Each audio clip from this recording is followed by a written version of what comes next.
Okay, guys, so you and I have talked a lot about this topic in class. So, talking about manners and behaviors.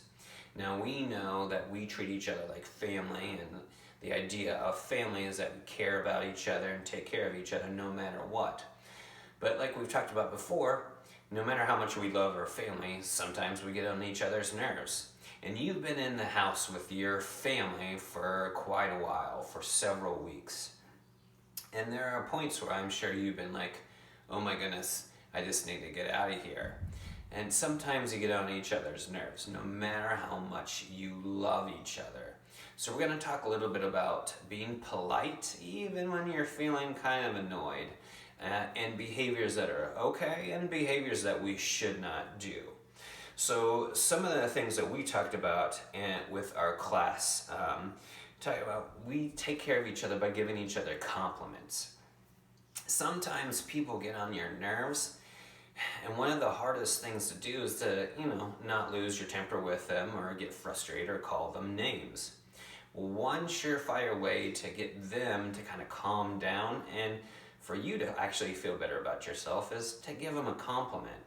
If your brother or sister is getting on your nerves and you really just want to be like, quit talking or quit playing with my Legos or coming in my room, one thing to really kind of calm things down is to give them a compliment. Now, not a sarcastic compliment like, great job. Give them a real compliment like, hey, you know what? I really like how hard you were working on your schoolwork today. Or, wow, you did a great job picking up your room. Something that seems small, but compliments really can help people feel good about themselves, and it'll help you feel good too. It's like filling up our bucket and their bucket at the same time. Now, there are some simple things that we could do, like if someone drops something, instead of leaving it there, you could pick it up and hand it to them. It seems small, but it's another way to fill up your bucket and to fill up their bucket as well. When someone helps you, it makes you feel good. And when you help someone, it makes you feel good as well. So some of the big things to remember, I know we've gone over these, but it's easy to forget once you've been stuck in a house with a person for more than a month. Just say polite things like, say thank you for something. Even if you haven't been saying thank you for someone passes you something at the table or someone lets you go first in the hallway, say thank you. Take turns. Maybe you're playing video games with your mom or dad or with your brother or sister. Take turns. Let them go first. They might be a little shocked and they might be so taken back by it and be like, oh, wow, thanks. Sharing. I know that you guys are probably playing with your favorite toys there. Sometimes it's really hard to share things. I'm not saying to share your favorite stuff that your baby brother or sister would break if you let them use it. But if there's something that you have that they really think is cool and you think they'd be responsible enough to take care of it for a little while, share it with them. You can always give them the rules. Say, okay, please be very careful with this. Make sure you don't break this. Please give it back to me in 10 minutes or whatever. But sharing can kind of go a long way to helping people to feel kind and loving. Fill your bucket and their bucket as well. Now, there's a few things you want to be careful of. Make sure you're not being rude. Your mom and your dad are probably stressed. They're trying to do their work at home or they're still going to work and they're coming home and they need to do your schoolwork with you. They're doing 2 jobs at once, plus taking care of you. And they're worried about making sure that you have enough to eat and they have money for the house and things like that, or your apartment. Mom and dad or grandma and grandpa are dealing with a lot and they're probably stressed, even if they're not showing it to you. So you want to make sure that you're polite and respectful and show them that you appreciate all the things that they're doing, even if you're getting on each other's nerves. So be polite. Come up and say, hey mom, hey dad, thanks so much for working so hard, or thanks for making dinner, or thanks for making sure we have clean clothes or a place to live. Because you know what? Those are awesome things that your parents are doing, and it takes a lot of work to have those things. So make sure you're polite with what you say. And if you have a brother or sister, whether they're older or younger, Obviously, once you're stuck in a house with each other for a long time, you're gonna start to get on each other's nerves and you're gonna wanna say unkind things to each other. Hold that thought. Bite your tongue. Just think before you say it. Don't say rude things. Be polite. Even if you don't have anything nice to say, just kind of hold your tongue. Wait for a second.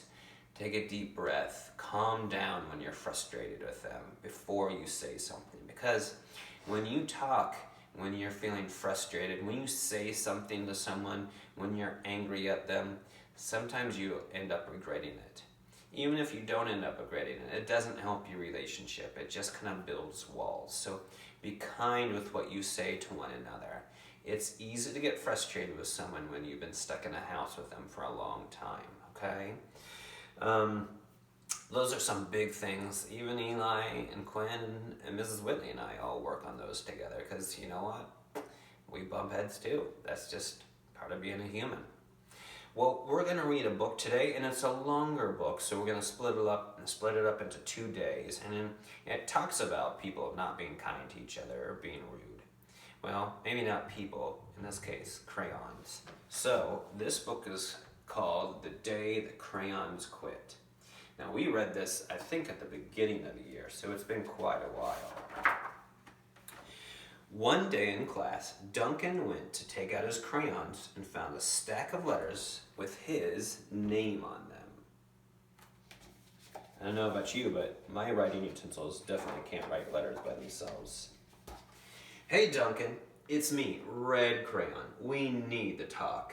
You make me work harder than any of your other crayons all year long. I wear myself out, coloring fire engines, apples, strawberries, and everything else that's red. I even work on holidays. I have to color all the Santas at Christmas and all of the hearts on Valentine's Day. I need a rest. Your overworked friend, Red Crayon. That red crayon looks a little wiped out, and I like the Santa on top of the fire engine with the hearts and apples.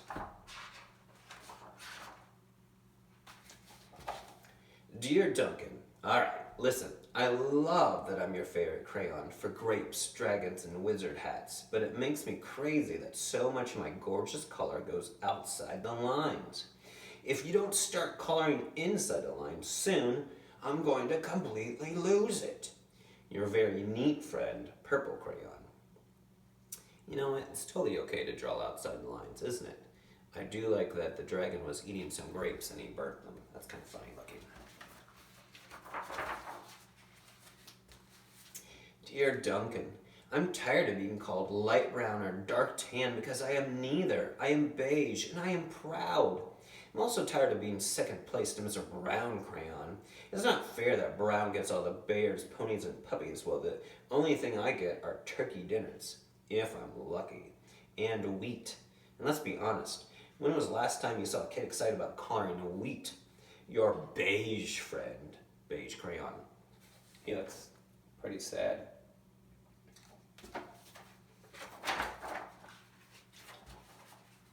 Duncan, Gray Crayon here. You're killing me.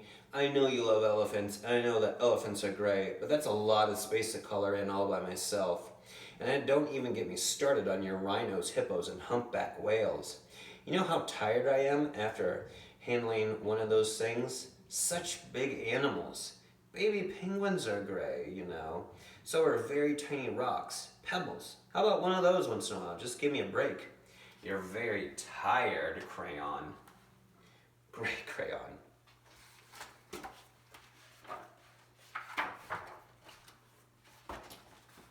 Dear Duncan, you color with me, but why? Most of the time I'm the same color as the page you're using me on, white. If I didn't have a black outline, you wouldn't even know I was there. I'm not even in the rainbow. I'm only used to color snow or to fill in empty space between other things, and it leaves me feeling, well, empty. We need to talk. Your empty friend, White Crayon. So you can't even see him, but he's right over here, the White Crayon.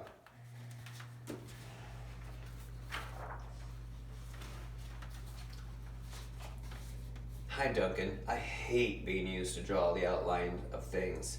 Things that are colored in by other colors, all of which think they're brighter than me. It's not fair when you use me to draw a nice beach ball and then fill in the colors of the ball with all the other crayons.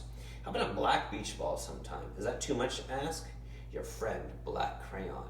A black rainbow and a black beach ball. That's interesting. Dear Duncan, as Green Crayon, I am writing for 2 reasons. One is to say that I like my work. Loads of crocodiles, trees, dinosaurs, and frogs. I have no problems and wish to congratulate you on a very successful coloring things green career so far. The second reason I write is for my friends Yellow Crayon and Orange Crayon, who are no longer speaking to each other. Ooh, there's that being polite. Both crayons feel they should be the color of the sun. Please settle this soon because they're driving the rest of us crazy. Your happy friend, Green Crayon. So we'll pause there and we will start with the yellow and the orange crayon and talk about their issues with each other and treating each other kindly. Okay, I hope you have a great day. I'll talk to you tomorrow. Bye.